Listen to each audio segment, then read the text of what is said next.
নমস্কার। প্রয়াত কবি সুনীল গঙ্গোপাধ্যায়ের স্মৃতির শহর।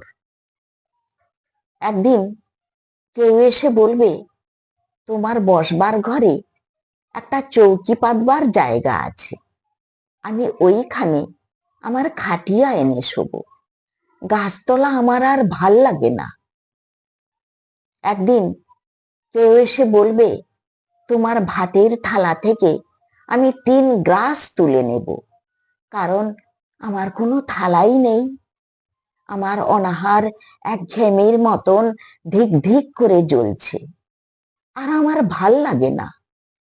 গাড়ি বারান্দার তলা থেকে ধুলোমাখা 3টে বাচ্চা ছুটে এসে বলবে, ওগো, আমরা বাসি রুটি চাই না, 5 নয়া চাই না, আমাদের ছাই রঙের হাফ প্যান্ট আর সাদা শার্ট পরিয়ে চুল আঁচড়ে দাও। আমাদের গাল টিপে দিয়ে বলো, সাবধানে, আমরাও স্কুলে যাব। একদিন কয়লা খনির অন্ধকার থেকে উঠে আসবে একজন কালো রঙের মানুষ। সে অবাক হয়ে বলবে, এ কি, আমার জন্য শোক সভা নেই কেন? ডিনামাইট নিয়ে আমি গিয়েছিলুম গভীর থেকে অনেক গভীরে, আমি ফিরিনি, কিন্তু তোমাদের জন্য আগুন এসেছে। আমার নামে তোমরা কেন নাম রাখনি শহরের রাস্তার? তবে এসব রাস্তা কাদের নামে, তাদের তো চিনি না।